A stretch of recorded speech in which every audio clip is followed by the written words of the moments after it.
if you're even, and this is for people looking at being like an investor relations role, it's who are your relationships? Because I was thinking of like, hey, do I want a syndicator or do I want a guy who has the relationships to the single check writers? And for me, it was the single check writers more or less than the syndication. Listen, everybody, we all know that real estate is the most proven way to build wealth. But why isn't everyone wealthy from real estate then? It's hard to know where to start, and most of the education out there is just complete trash, and you end up investing your money on a series of courses instead of in real estate. That's not how this podcast works. We give you the blueprint to successful real estate investing and bring on guests actually willing to share their secrets.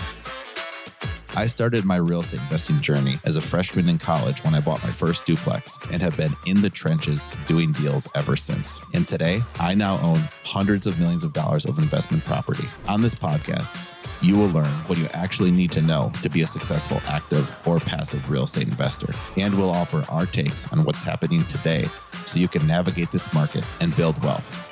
I'm Drew Brenneman, and this is the Brenneman Blueprint. All right. On today's show, we have Andrew Dunn. Thanks for being here, Andrew. Hey, thanks for having me, Drew. Andrew is the managing partner at VAC Development, which is an asset class agnostic real estate investment group that focuses really more on yield than asset allocation. And Andrew primarily runs the acquisitions, capitalization, and business plan execution for the firm. And then they operate primarily in the Southwest and Mountain West markets. So awesome to have you here today, Andrew. Dude, really happy to be on, man. Been looking forward to this discussion a long time. Yeah, we had a good conversation. It was nice meeting you in New Orleans. We've met at a conference and have been keeping in touch and kind of sharing referrals back and forth on people we know in the industry. So yeah, it's been a good few months knowing you. Yeah, dude, it'll be great. Yeah, I'm pretty stoked, man. It's a fun time. Yeah, well, let's just start with your background, kind of how you got to where you're at today. Yeah, so I grew up in SoCal. Grew up, my parents were divorced when I was a little bit younger. My mom remarried to a custom home builder in Laguna Beach, California. The running family joke is he knows more about dolphin and whale migration patterns than he does about building custom homes. So like understanding development in a coastal city was kind of my early stage, but I never thought I was going to do real estate development or just real estate investing. It was just a family business. Long story short, went to school in Washington State. Fell in love with a girl, got a degree in international business and finance. Girl's dad said, hey, what are you going to do after school? I was like, hey, I got a couple offers from Microsoft, Amazon, and a couple other groups up there doing sales or kind of investments. And he says, you should come work for me in Las Vegas. And I was like, well, what do you do? He's like, I do commercial real estate. And I was like, well, I don't really know what that is, And I was like, but I saw you lived half your life in Hawaii. And then you fly around on a private plane occasionally. You kind of work whenever you want, and it seems like you have a great life. And so he offered me like $800 a week, and I stayed in one of his apartments for free for a year with his daughter. And I studied beneath him. I just kind of shadowed him. He ended up being my real estate mentor. The daughter and I didn't work out, but the father and I did. He's now my partner. He's a third partner in VAC Development or VAC Development. But he was also an asset class agnostic guy and been doing deals like in Hawaii, Florida, throughout the South, Las Vegas, just really like broken construction projects, value add office, like just hard, distressed assets turnarounds for real estate. Right. And, I liked it. And so when I first kind of started with him, it was interesting because I didn't know anything about real estate. And so my minimum value proposition to him was I could go and source deals, and I started flipping homes with him. So we flipped about like 70 homes over 4 years together. And, everything from your little manufactured trailer up to your $4 million custom home. And, during that time, I seasoned myself, going to conferences, seminars, like educating myself on commercial real estate, going to networking groups and everything. And that's what I wanted to do long term. The money wasn't as consistent as the flips, but the check sizes were a lot bigger and the sophistication was more towards my palate. And I just kind of found a knack for it. Now, fast forward, VAC Development was formed in Q4 of 2021. I actually turned my birthday dinner in December into a business meeting. He's like, all right, we're taking you out to dinner. He's like, who do you want to bring? And I was like, this guy named Devin Sansone. And he's like, nobody else? And I was like, no, nobody else, just us three. And I pitched him on starting this, basically the company that we did with the flipping business, but commercial real estate. Finding distressed assets, we go find the LPs, raise money, go find the deals and do that. Now, Only if it were that simple as me talking about starting a commercial real estate investment company, that'd be great. Definitely got smacked in the mouth a couple of times, doing my own and raising money and going on this journey. But we bought our first piece of land in July of 2022 together as a firm, and we actually break ground on that project March 1st. It's 5 parcels. It's a gas station, a Starbucks, an auto shop, a QSR called Salad and Go, and then about 13,500 feet of like inline retail, which is commonly known as a strip center, in a very good Southwest submarket here in Las Vegas. We're really excited about it. Total deal's about 18.5 million. Got a loan for about 15, and then we raised about 3 million. So, it was interesting, and we'll just build it and we want to hold it. So again, fast forward today. Again, we are an asset class agnostic firm. I've done office repositioning, industrial development, retail repositioning, multifamily repositioning, land entitlement, land banking, home flipping, home building. We bought notes, then taken over properties. I've done auction deals. It's just kind of like, hey, what's more of the use case and the deal, and can I wrap my head around it? And can I sell it to a bank, and can I sell it to an investment group? And so that's kind of where I'm at today. That's a little background. And so VAC would do really any product type potentially? I think the only thing I wouldn't necessarily do is a hotel. I haven't done them, but the senior that my real estate mentor has, and it's just you have to really have a strong operator. If I don't have like a strong operating company that solely does these types of hotels, I wouldn't do it. We're like in negotiations with Hyatt to do like 120 key build a suit up in Reno. But at the end of the day, like I would only build it. They need an operator to come and take that over. And it's like, we're dealing with corporate. And, that's just a fun process in its early stages. When you say operator on a hotel, like more than just hiring Hyatt to manage it, where you'd want like a co-GP or just someone to buy the site from you and then run it, and then they would be the ones hiring Hyatt? Or no, I would still GP the deal on the real estate side, but actually functionally running the hotel. Like in hotel operations, you can hire an operator basically like you would for a multifamily property. Like for a multifamily, you might have an in-house leasing team, or you might have an apartment manager that actually runs your leasing office, right? It's the same thing for the hotel, except for the hotel, you just have deeper staff because you have somebody cleaning the rooms and cleaning the property all the times, where, in apartments, you just have your porter just cleaning around the property. But these guys, actually have to have a service. And, on like those Hyatts, you have a breakfast concept. So you need like a kitchen staff. But, a lot of those staff members wear multiple hats, from like the desk check-in. They also do the breakfast, the cleanup, setup, takedowns, and everything else like that. So, yeah, but you need there's a lot of companies out there, and it's more like they take like 7 to 10%, whereas like a normal like a normal property manager for commercial real estate, for office, industrial, or retail, it's really 3% a lot of the times. Is there any upfront fee on that? I didn't know we'd be talking about hotels today, but I know Hyatt. It's interesting where you see like, wow, how can Hyatt? They're all over the world. They got all these hotels in China and India and all these places, but then they're a management company. So there's an underlying owner. It's an investment for them. And just like how people hire a management company for like a duplex or something, they're doing the same for the hotel. Yeah, we know this gentleman by the name. His name's Gary Thoroldson. My partner has the better relationship than I do, but he's the largest Marriott developer in the country. He's like the richest guy in South Dakota. But dude, the guy just crushes it. And he's been known as a very just programmatic real estate investor. But look him up, Gary Thoroldson. A really great background, and now he backed like some kid for self-storage, and that guy's going to be a billionaire just from Gary Thoroldson just being a single check writer, right? And that's just more of where I'm like leaning is like, dude, where's the single check writer that you can just programmatically build a business off of? Let's hear about that. Yeah, why would someone want to go that route? I think the biggest thing is a rinse and repeat process. You do apartments, I do the asset class agnostic thing. It's a little bit challenging. I think we will do any deal depending on what it is. I'll look at anything, but it's like, where do you set your teeth apart in like your data gathering to set yourself apart from the competition in an ever growing real estate, environment where there's podcasts like these, there's YouTubes, there's seminars, conferences, like prop tech has just boomed out like over the last 5 to 10 years. So data is readily accessible to just the masses, where it used to be just a door knocking, bootstrapping kind of data gathering process. And you can kind of set yourself up apart from the competition. I think you got to be able to pick, an asset class to just be able to go and scale and grow, and where you can be like, okay, cool. Like it fits within this box. I go after that product type that fits within that box, and I can just rinse and repeat the process. I'm not trying to reinvent the wheel every single time, because I've done that and you can get some really great deals doing that. But at the end of the day, I can't hit a volume of scale where you can really hit a magnitude of wealth that real estate allows you to do. And I think that's just the difference, I'd say. So it's, again, the programmatic thing of like, hey, it's like, for me, I got an equity group that, for if I'm doing a build to suit for a Starbucks and it's under a $2 million equity check, they just write it.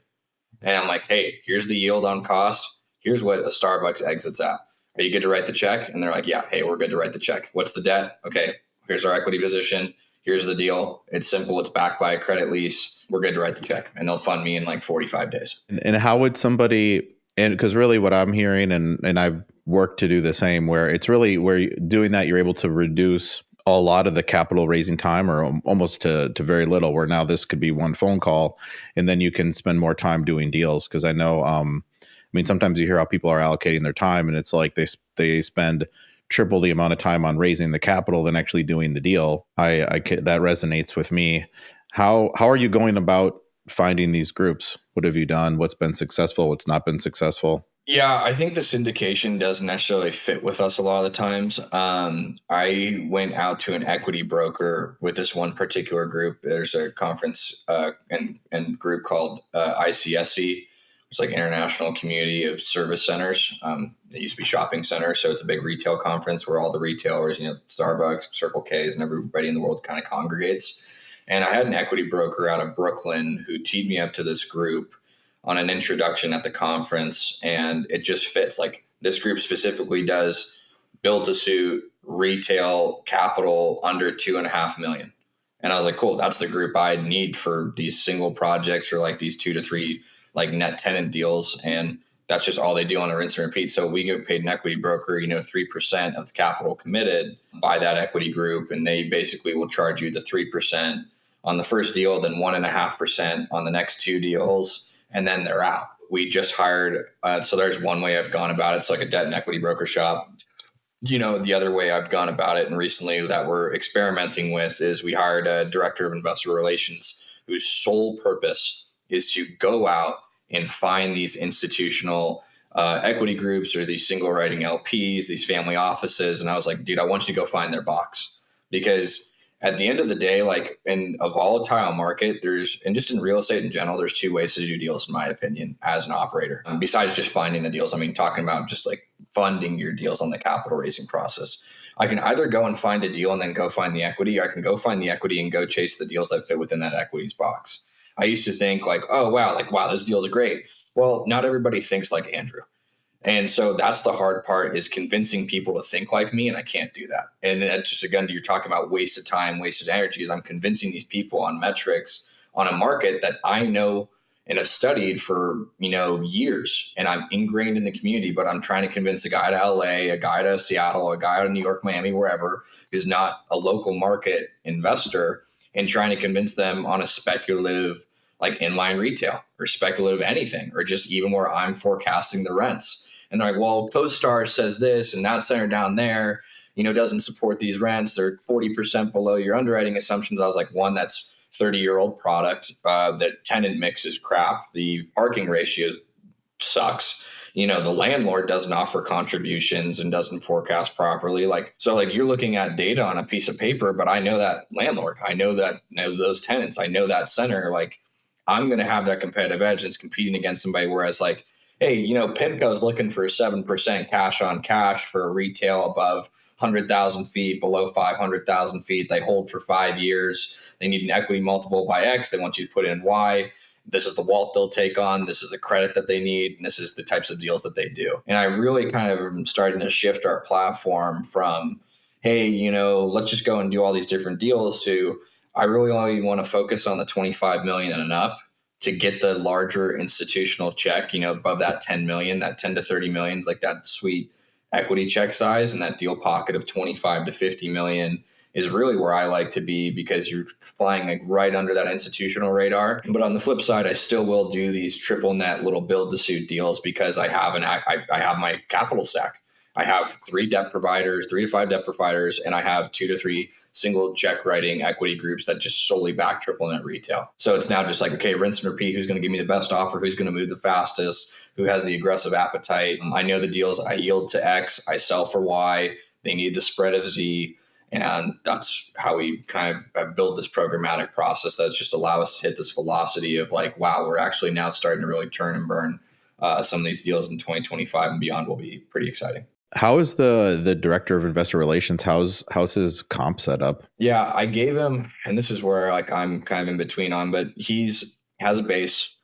He has like a 6-figure base, and then he has a 50 bips on every debt dollar committed to a deal, and then 150 bips on every equity dollar committed. So like, but if I go out to a debt shop, it's 1 to 2% for debt. If I go out to an equity broker, it's 2 to 3%, and you blend them together. So for him, I says like, and then when I looked for somebody, I was like, show me your book.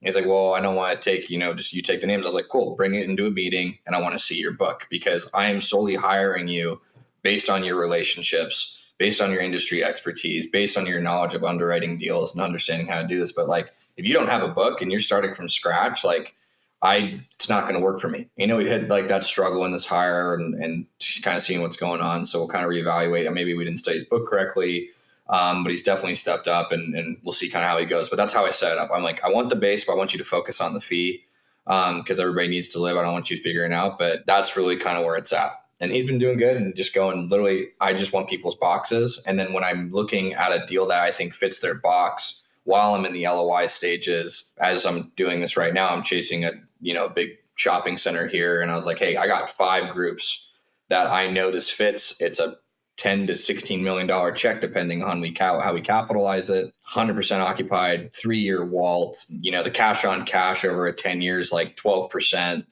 Going in, you're positively leveraged. This is like an institutional deal. And then my partner developed and leased over 700,000 feet since 2004 within a mile of this asset. So it's like, wow, that's a deal that I can take to these shops that then fits their box. And he's kind of proven that up with some of these groups he's teed up.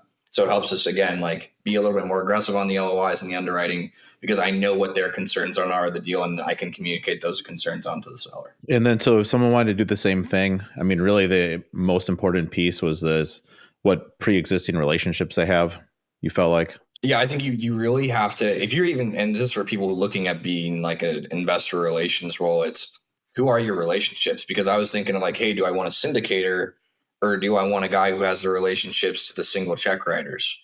And for me, it was the single check writers more or less than the syndication. I think the syndications later on when I have more of a robust pipeline or track record, but I just like the one check writer. I know you can't, I don't want to say take advantage, but you can't have the same like aggressive promote structure as you can with the retail guys. The institutions beat you up, they churn you up, they're sophisticated, they have takeover provision, so your underwriting better be in check. But if I go to 50 people for a deal to fund a deal, like, do you really think they're going to unanimously come together and come at me? Whereas an LP, and there's a lot of triggers where they're like, oh, you didn't hit this, you didn't report that. Like, oh, we grabbed that fee. Oh, we grabbed this thing. And you really just are meticulous on that operating agreement when you're dealing with these institutions. Yeah, that's very interesting to hear. I know a guy who's got an industrial development firm. Probably wouldn't want me to say the name, but he has, I think, 3 investor relations people and 2 focus on these bigger check writers. And then his individual investor relations guy, it's interesting if you want to hear what his background was. He was actually someone who worked at one of these colleges that gives a lot of donations to their endowment. And where he went to school, and he said, if you can sell the name on a door for $1 million to these people, we'll be able to crush it here.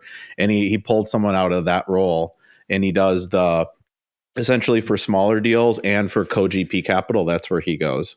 And then he has 2 guys who, when they do the bigger check writers, he made it seem like they didn't have much of a Rolodex, but all they did was they bought the lists from there's one big list that you can buy. It's like 20 grand, but it's all PRE something. I'll look it up. This isn't a great tip if I don't remember the list. They just called through it in like reverse order from smallest fund to biggest, because it's like at the top it's like Blackstone. It's the Preqin, like where they rank the quality of the funds, and really what it is it's for ranking the funds, but they didn't use it for that. They were just like, we're just going to call them all. I got 2 guys full time. Yeah. Call it all. And then they aren't doing $1 billion deals. So they don't, they're not calling Blackstone first. They're going in the other order where they're calling funds that have a couple $100 million. But I was like, dang, that is some solid advice. And now, listen, if they raise those funds, right? Like when they raise that money, they have to deploy it.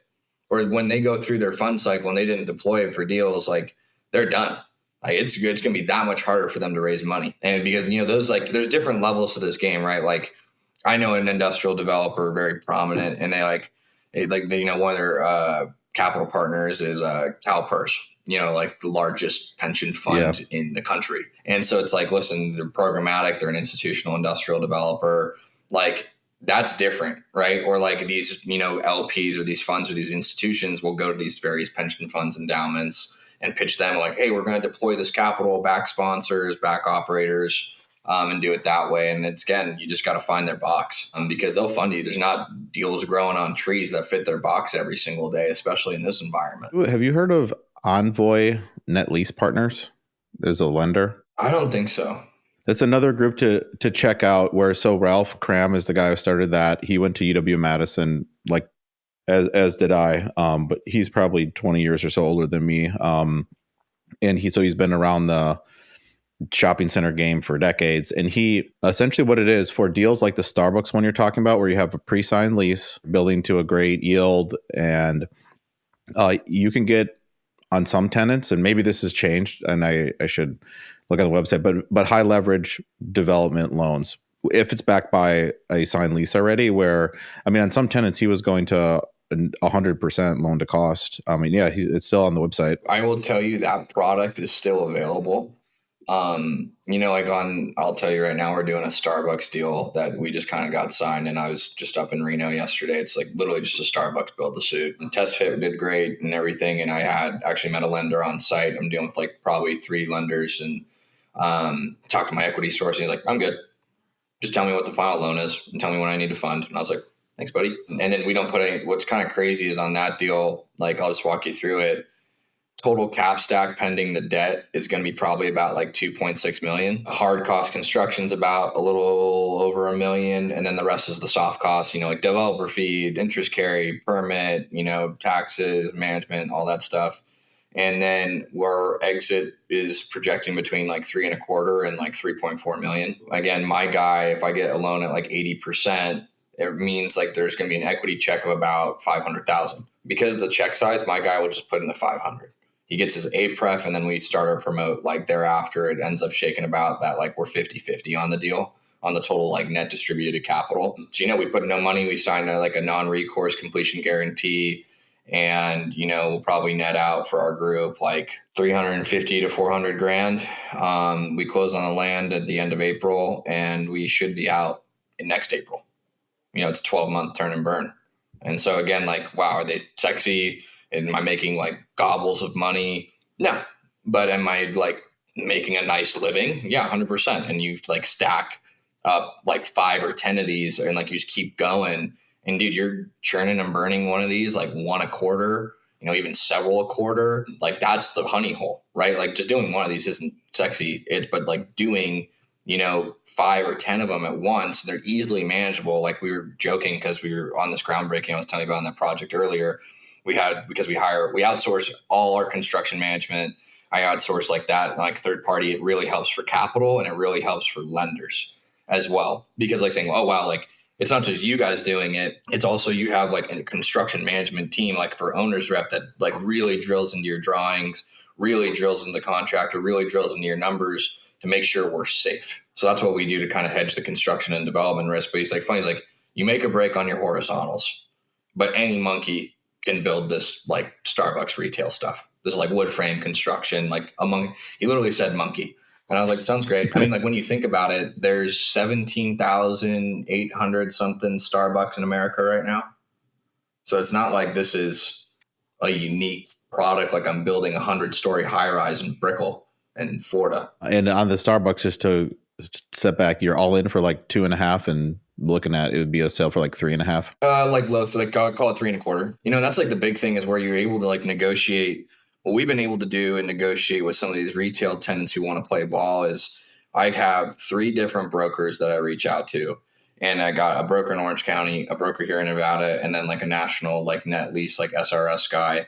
And I always ask them, I was like, hey, I'm trying to sign a deal with Starbucks. Where do I need to be? What do I need to focus on in my lease? So it's like, hey, like, Starbucks, doesn't really do absolute triple net. They do what is like basically a double and a half net because they don't take over the roof. And sometimes they have like insurance covenants just because they don't have that infrastructure in their operations. A lot of it's been like pushing up the supply of Starbucks in the market. I think there's like 170, 180 across the nation. It's like you've seen some serious cap rate expansion in tertiary markets, and you really got to focus on the supply. So like when I look at the underwriting, because remember I'm going for the spread, we really try to target that 6.75 to 7% yield on cost.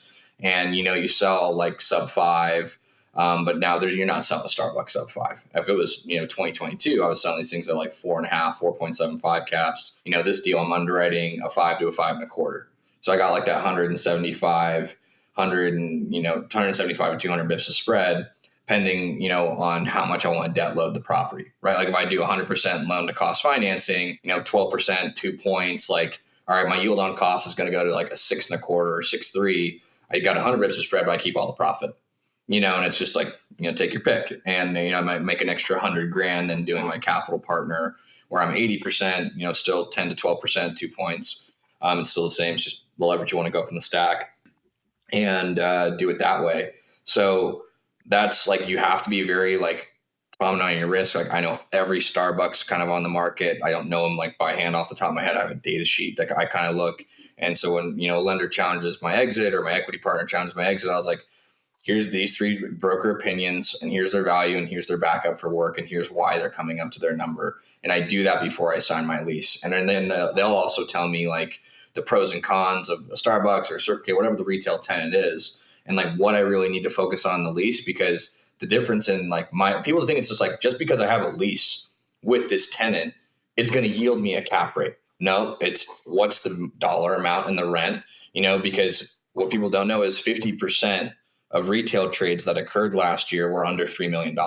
So it was a huge 1031 market. So it's like when I go above that 3 million, I'm losing buyers left and right because I don't have that contractor. I don't have that, family or whatever small business owner who sold their business, sold their house. And like, well, I want just some cash flow, but I don't want a single family rental. I don't want apartments. Like I just want a coupon clipper, buy whatever retail triple net deal. And it's like, they just want to take the mailbox money. But for this, like that's where the Starbucks have been having issues. Like if I have a triple net Starbucks lease and it's a 10-year versus a 15-year, depending on the rent and depending on the bumps as well, because they only do 10% every 5 years. It's not a compounding annual increases. That's the difference in 50 bips of spread. And then when you add it up, like that's $100,000, that's $200,000 on my deal. And like, my returns to my investors get shot and my deal's at risk. My deal sits on the market, screws with my hold period because these construction loans are, 12 to 15 month terms. These aren't 3 years, like full IO. These are very short-term loans, and that's because they just know what these things do.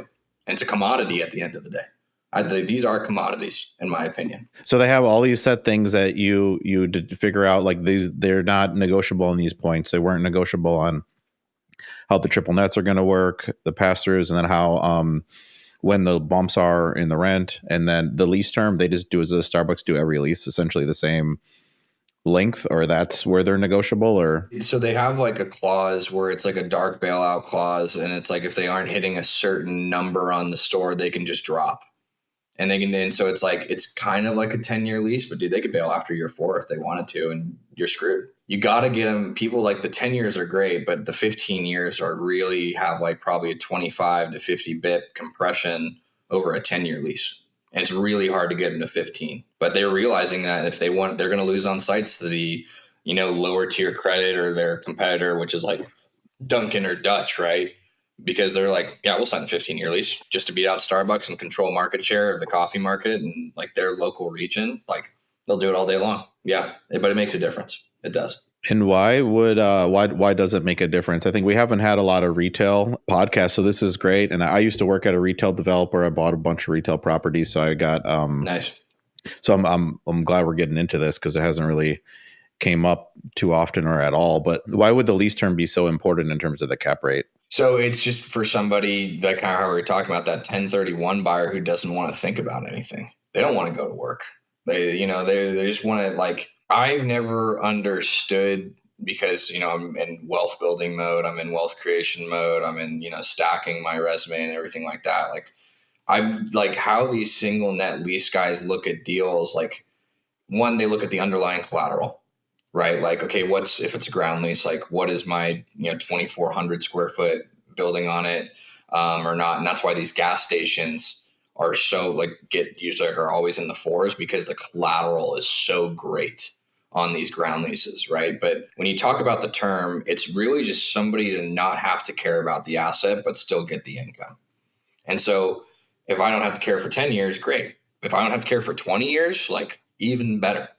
And it's like, I think for these generational single net lease buyers like that, hey, like, one day I'm going to hopefully be a grandfather, and, you're a dad, but it's like, how do you instill like that wealth preservation in your family or in your company? I think having the longer lease term helps, right? Because like, hey, you're never selling this, and you got money for 20 years, or it's like, I'll buy a Starbucks triple net in your name that goes into your college fund from the time you're born, for 18 years. And so like it's really just about the security of the term and not having to think about it. And that people put a lot of weight on that. People don't want to actively manage. I know you're an operator. I'm an operator. Like, you wake up every day and you got to go to work. Yeah, there's stuff to do. Whereas these guys just write you the check and they think it just magically happens. And I'm like, oh, that'd be nice. I obsess over these things. I wake up thinking about work, go to bed thinking about work. I have times to check off, but at the end of the day, like, it's an active management process. And I think people just are looking for those passive income tools, right? Yeah, what we all do. Why we all, I know I see your posts on LinkedIn. It's, cultivating that passive income to our limited partners and our investors. And, we make our yield and we get our promote, but those people look for just the coupon clipper mailbox money check. And the longer the term, the better it is.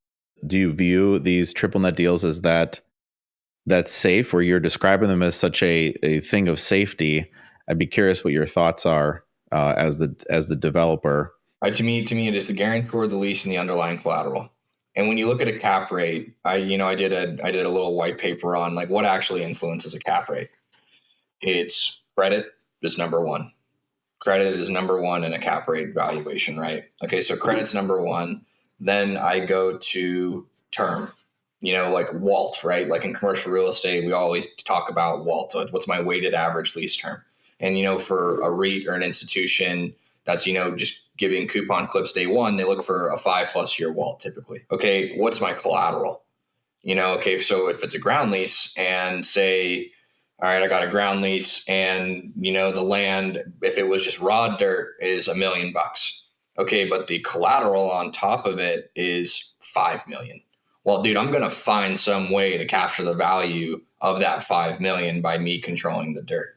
So, okay, the collateral also helps. So if it's just like, these like where drive-throughs and QSRs and retail is going, they're going for the micro restaurant concept where it's, dude, sometimes under 1,000 feet, like that QSR salad concept I was talking about in this development that we're doing. They're 870 square feet is their restaurant footprint, but all these companies are focusing on stacking the cars. So it's not as much the collateral is great anymore. You're now banking on the credit of the tenant and the success of the business. Okay.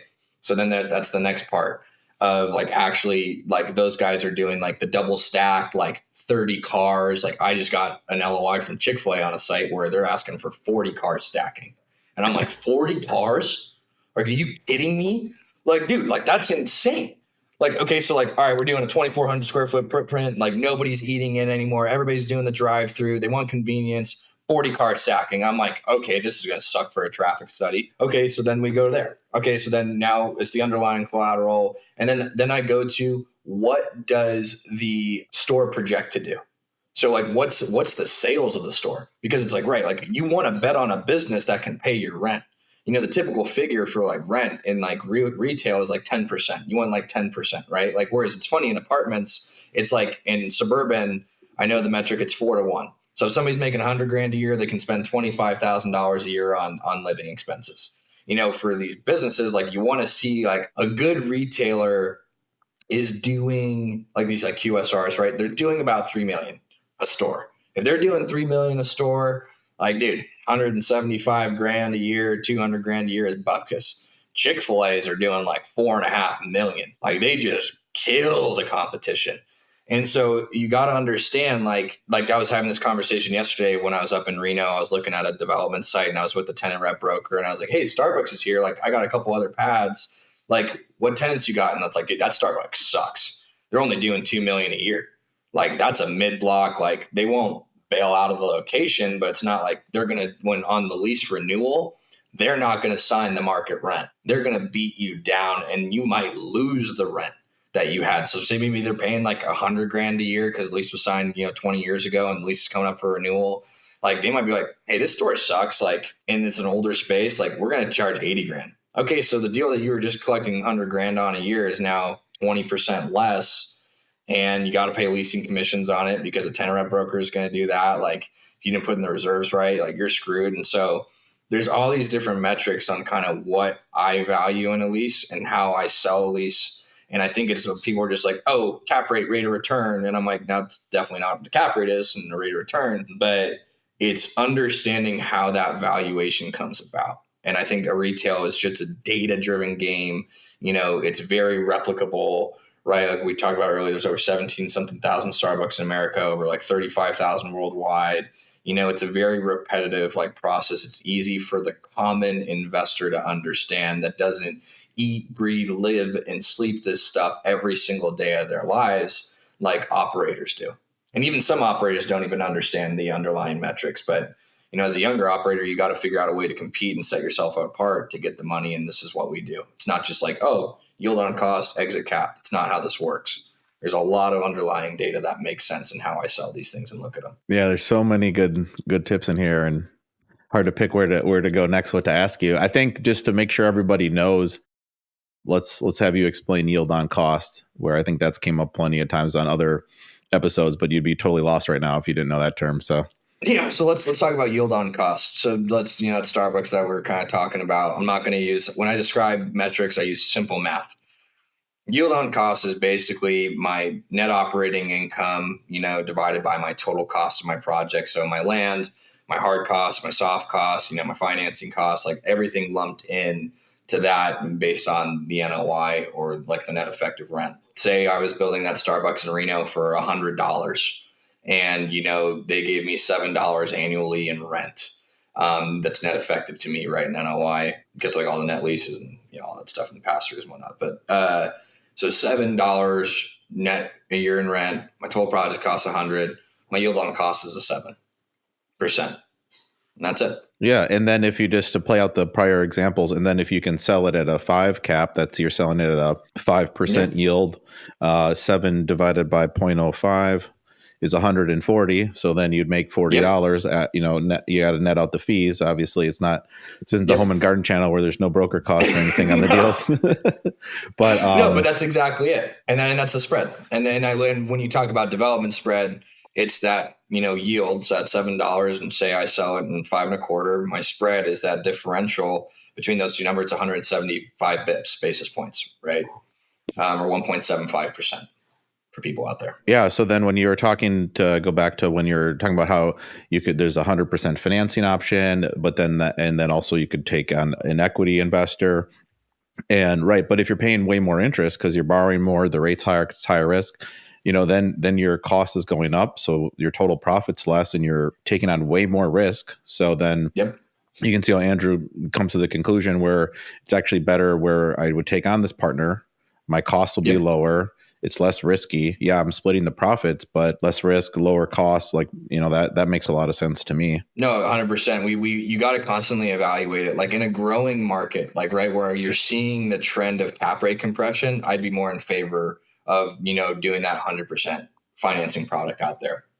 But no, we're in an environment like where we're in today, where you don't know when interest rates are going to come back down. You don't know if they're going to continue going up. You don't know if they're going to stay where they're at, right? Like, we can all make these bets, we can all make these like inferences, but like nobody knows. Like, nobody knows World War III can happen. That stuff in Israel, or stuff in Taiwan. Geopolitical warfare, supply chains, whatever it is, and then also the amount of capital, transaction volume, and everything. So if I'm seeing like cap rates like do like kind of like expanding a little bit, like even in a very tight product given market like Reno, where there's just not a lot of product available, but the market's still growing, it's tight, it's highly topographical, so it's just mountaintops everywhere, and so you're not really getting a lot of like core development. Whereas like maybe if I'm in Phoenix, like dude, that stuff just spreads out. And I could have like 5 to 7 Starbucks competing against each other. Whereas I'm in Reno, I might only be competing against one, if not none. And so I like being in those markets, right? So, if I'm seeing like where cap rates are like, hey, like, Starbucks used to trade at 4.5 12 months ago. Now they're at like 5, like going to 5.5. I'm like, dude, lower the leverage, like even maybe from 80 down to 65, like screw it. Let's play it safe. Versus if I'm seeing like, hey, like, oh no, interest rates are going down, transaction volume is going up, compression is occurring for these assets. They're being just gobbled up by all these 1031 guys. Like, no, give me the 100% loan to value product, because I know I originally was thinking it was going to be 5.25 when I signed this lease, but I'm about to be at close. Like, lever it up. Like, let's go for the 100% because we're going to hit it big. I don't want to share it. And then it's like a funny thing, right? Like, I think a lot of people have this greed between them, right? Of like, oh, it's my money. It's my money. Well, it's like, okay, well, it's always your money. Like, how do you ever get people to invest with you? Like, how do you got to split the pie, right? And I think it's like this common thing as an operator where it's like, what do the investors really need? Like 20%, 15%, 25%. Okay, I'm going to set my promote and my waterfall to basically kind of say they're going to cap out at that, and I'm going to take the rest. They got their 20%. They're happy. Whereas like, on a basic, simple or simpler promote structure, like, all right, cool, they're making 30, because we all hit big. But it's like, I think like when you see people hit those 30% returns, like you deal with this in apartments, like obviously it's been a little like choppy recently, but like from past 5 years, like, 2 to 5 years, you guys were just cranking and your return expectations were exceeding like what you're underwriting and what you were pitching to your investors. And your investors are like 25% yields, like, dang, like 30, like, whoa. And then now it's like, hey, we're now back to reality and we're like high teens. And they're like, oh, why would I invest in that? Like, it's high teens. It's like, are you kidding me? Like, you're giving me money and you can't beat this in the stock market. You don't get the tax incentives that I give you, but it's like, this is reality. And the investors just think it's just high living and every deal is 25%. Oh, Drew's going to pitch me a deal. He's going to show me, he's going to give me 20, but and then I got 25, but it's like, when Drew shows you got 20 and he pitches you 20, you got 20, you're kind of like bummed. And it's this weird like investor psychology. And you're kind of like, as an operator, you're like, I just got this guy 20% a year on his money. And he's mad at me. Like, screw this guy. Yeah, I haven't had anybody who's made that kind of return and mad yet. I know what you're saying, where people have gotten spoiled with the returns where you look at some of these, especially the folks that were in the Sun Belt, and we never were able to take advantage of this. But like, if you were buying apartments in like Texas or Florida or wherever in 2020, and then you were selling them in a year or two, I mean, you got your investors used to doubling their money every year. Yeah, it's going to be a rude awakening when you're like, this deal makes 15%. And then, and they'll be like, oh, that's so low. That's like what a lender should make maybe here. But exactly. We've always, our strategy so far have been where we were buying properties to just hold for forever, basically. And we were basically projecting when we would refinance out all the equity. That was what we mostly did. And then anything that we had projected a return on, we've just always been targeting 15% IRR. So it's always been kind of around there. And then, I think all the deals we've sold, we've exceeded that sometimes by 1% and delivering a 16, sometimes by 30%. And I think our best deal is a 45 IRR. And usually though we're selling because it's a smaller deal. It doesn't make as much sense right now. It's like, feels like it's topped out. Like we're very long term holders, and sort of that's I love that. We make that clear. Yeah, to your point on building wealth, where some people do it with a Starbucks and trying to snag one with the 15-year lease, and then we're going, why not do something similar but with a multifamily deal? And I'd asked you about how safe you feel some of these single tenant deals are. because so I have 5 or 6. I'd have to count retail deals that I'm an owner in, and I still do the lease renewals and any negotiating on new leases if we have a tenant. It's interesting because a lot of these, especially high profile tenants like a Starbucks, or I haven't dealt with any owning a Chick-fil-A, but their rents, they can pay a good number to get the end cap, to get that site on the corner. And then, shopping patterns change, and maybe the best location around there 20 years ago, it's not there anymore. And you're actually going backwards in rent, potentially, not usually, but it's much more likely in that in these commercial deals where, you were by the corner, that was good, but then they put a stoplight actually at the other corner of the shopping center, and now you're outpositioned greatly, and they don't even, to your point, that sometimes these costs that are involved, if your health ratio is 10% and you're paying 10% of your revenue and rent, they would be willing to pay 50% more, 100% more to get to the right corner. They're still only paying 15 or 20%, and their sales will go up, and maybe they're back at 10 on the new revenue numbers. So it's interesting, if the retailer doesn't want to be there, it's like you can't just save it with cost where, Nope. In some product types you can, but if, maybe on like an office tenant, you just cut them a sweet enough deal and they're not going to move. But, retail, the location is critical. Yeah, no, I mean, we've literally have signed deals with retail tenants where they were down the street, but exactly what you said, like, a competitor came in down the street, or across the street, or they, or a traffic light came in, or, a new development came in that redirected traffic. And it's like, I think, and the other thing I didn't talk about, and the influence of a retail cap rate, what really drives value is that population and that demographic, right? So if you're population, stagnant, but the demographics are above 100,000, annual household income, they're gonna be like, okay, no, we're safe, and it's going to continue to grow because that market's growing, that housing market's growing. I think that's what a lot of people don't think is okay, as a housing investor like yourself, on the multifamily side, it's you look hey, the population's growing, so my rents are going to go up in this corridor because I'm around this business district, or I'm just in that pocket where I can forecast opportunistic rents, right? I think a lot of people don't think, and this is where I will go, and why I am really bullish on retail right now, is retail's just gotten pummeled the last 5 to 10 years because the brick and mortar shifted, online e-commerce with Amazon and these online retailers going direct to the consumer. And it's you can't order a burger. I don't believe in the DoorDash and Uber Eats concept. It's too expensive, and as consumer spending and credit kind of weakens, you gotta think dude, people are not spending $10 extra for a freaking coffee or a burger. They're gonna go drive there. They want it fresh. The DoorDash guy eats some of their fries, whatever it is. People just get bad instances, right? Because these are gig people, not actual employees guided by a handbook. And I think people are just hey, I want to go. I want the convenience of it. And also all these retailers now are so focused on the apps themselves, and they're giving so many rewards. Hey, your 10th Chipotle burrito is free. Hey, I want to go do that. Rather than ordering through the app, I can't get my rewards. And so I think that's a great way for these guys to kind of combat that. But you got to look at the national kind of statistics. I'm a very kind of data driven guy. And when you look at single net vacancy in the entire U.S. market, single net vacancy for retail is at 2.5%. Multi-tenant retail vacancy is at 4.5% right now. And so retail is heavily underbuilt the last, 10 years, because you couldn't, they overbuilt it, with all the malls and everything, and the big boxes scared away lenders and everybody. But the model in retail has really shifted towards these standalone, single net leases, and that's the attraction behind all these retailers just dominating corners, dominating locations. I think retail personally is where flex industrial was 5 to 7 years ago. Underbuilt, but the rents weren't being pushed yet. The tenants dominated the rents. Well, now locations are fixed. They're finite. You can't make any more land. I can't build a Starbucks on top of a Dutch Brothers, where it's now a convenience thing. They need to control locations, and you're able to force people because there's so many new concepts coming out every year.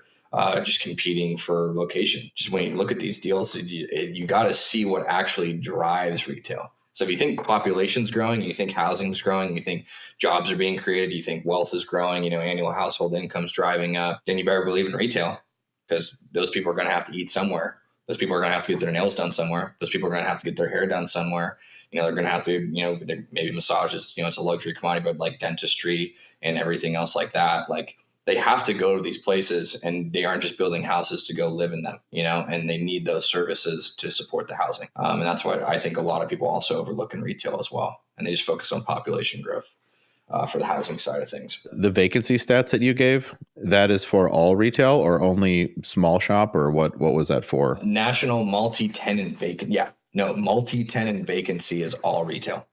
It's 4.5%. That was done by a CoStar report. That was done by the National CoStar report for 2023. Wow. That would really be interesting to see if they could break that down to just small shop. Let's say spaces under 3,000 square feet. Like that would be. Oh, dude, I'd say that product type is near zero vacancy. Obviously, when I say near zero, like I think it's just turnover. Or just getting out positioned. I mean, when I think of like the deals that have more than one vacancy, like to turnover, to your point, it was built sort of maybe next to the big box lineup. Then they started developing outlots. Now it's just, it's tough to win tenants because, again, price is only one of the considerations. And then it depends on the area. Maybe you're in an area where you can fill that up with some more kind of neighborhood type stuff, like a swim school or things where you don't need to be on the corner, auto zone or, something, but like that's, can't support that everywhere. No, not at all. That's interesting. That's much less vacancy than I would have thought, considering the malls are included and those are still not where to be. No, and it's interesting because you're seeing, it's funny because the malls are being taken off the market because they're being bought by these redevelopment groups that are just scrapping the malls. Like they're slowly like, hey, no, we're out. Like we're going through our entitlements. We're scrapping the mall and we're doing that, work, eat, live, play concept because these malls had these, low coverage areas in these department stores. And just when you look at an aerial of some of these mega malls, I'm talking like these 500,000 feet to million square foot malls, like you just see it's like an island surrounded by parking. And you're like, okay, that is a lot of unused land. And, some people have done the value add concept of where they just, do the out parcel pads for the retail. But I think you're going to just see as these malls like really age out, like they're either going to need a lot of CapEx to get them up and going. And it's like, what's driving people to walk into a mall and like, walk on the stores?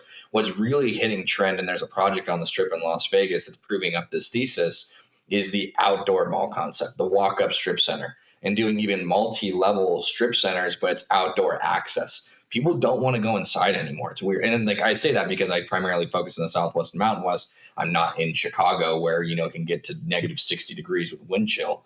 Like that might be a little bit different in those types of markets, right? Where people are like, no, I'd like to go inside.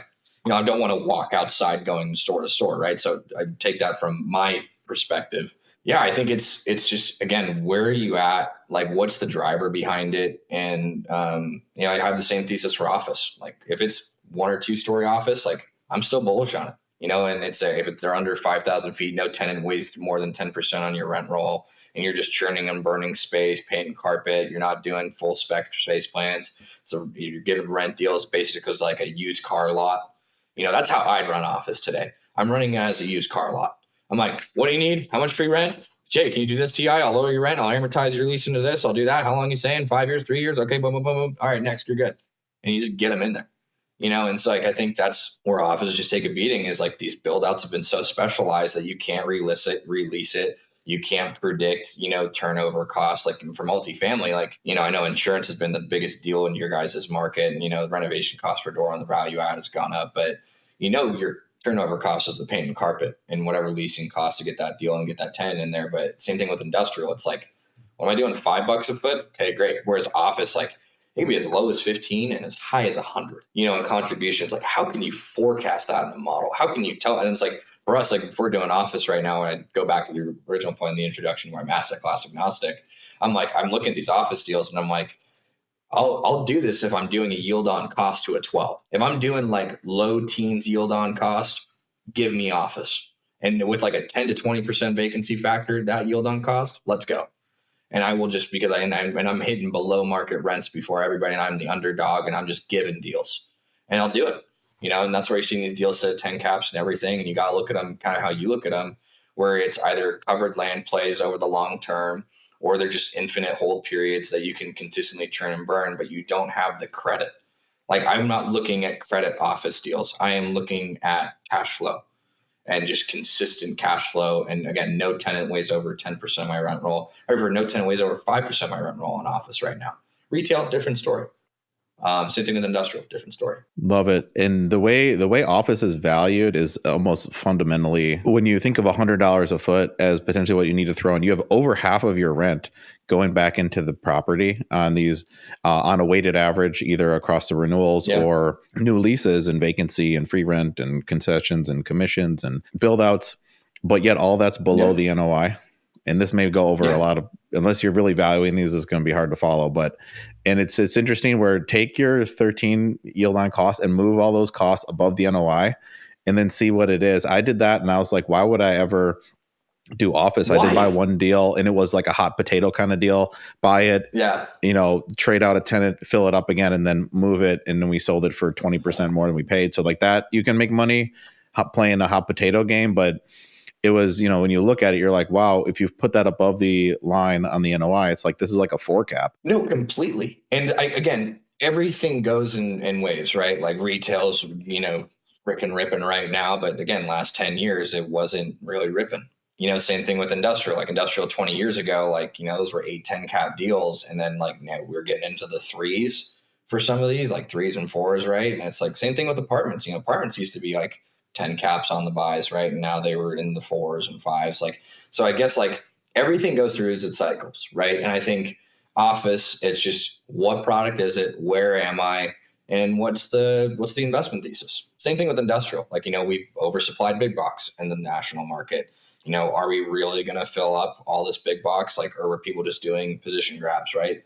Like, I think the biggest thing was when I saw Amazon sublease 30 million feet, last year. And it's like, oh boy.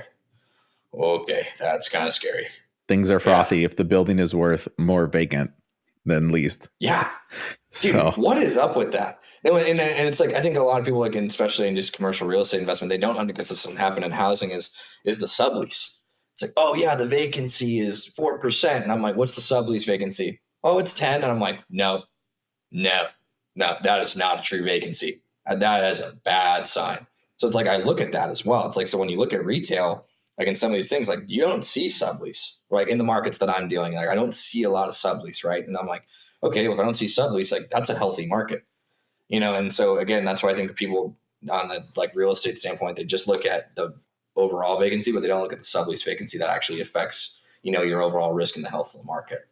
Well, great, Andrew. Let's leave it there. I mean, this is one of my favorite episodes. It's good to talk about a new product type and everything. I'd love to have you back. Actually, it's interesting. I had planned on talking to you about how to start a company, and we never even got to it. I'd love to have you back, and we could just do that because you've built it up, you're hiring, and that was interesting hearing how you brought on the investor relations guy. So let's do that in the near future. I'm sure people would love to hear that if their interest got piqued like mine did. No, and again, I like talking to you. I remember when we even met at the conference, we were like, all right, we think alike. I was like, I like this. I like this a lot. Yeah. So right. No, yeah, it's been great getting to know you. Yeah. How do people get in touch with you? Let's say they want to invest or buy a Starbucks directly before. How do they do it? Yeah, go for it, man. Again, Twitter, there's a great real estate community on Twitter, X, whatever you call it now. And so for me, like my Twitter handle is Andrew M Dunn _. Please shoot me a DM, shoot me a comment on a tweet. I'm always kind of on there. I'm active every day. That's probably my favorite platform. Hit me up on LinkedIn, Andrew M Dunn. You'll see me, redheaded guy in a suit, kind of my profile pic. And those are probably the two best things, social media wise. Man, yeah, shoot me a DM, man. That's the world we live in today. And I think it's a great way to follow me, see what I'm talking about. And I talk about these deals actively as well. And feel free to just shoot me a question and I'll talk about it. It's fun. I like it. Great. Yeah, we'll put that all in the episode notes and then also the website for your company if you want to head there. So, all right. Thanks, Andrew. If you learned something from today's show, leave a review and hit that subscribe button wherever you enjoy your podcast. Dive deeper into real estate investing on Brenneman Capital's website, brenneman.com, where we have numerous free resources and information that can help both active and passive real estate investors. Accredited investors can get started today as a passive investor in our multifamily investment opportunities by hitting the Invest Now button on our website. The views and opinions expressed in this podcast are those of Drew Brenneman and guests as of the date of recording and do not purport to reflect the views or opinions of Brenneman Capital LLC and its subsidiaries. Views and opinions are provided for informational purposes only and should not be relied upon or deemed as investment or tax advice or an offer to buy or sell securities. The speaker cannot be held responsible for any direct or incidental loss incurred by applying any of the information offered.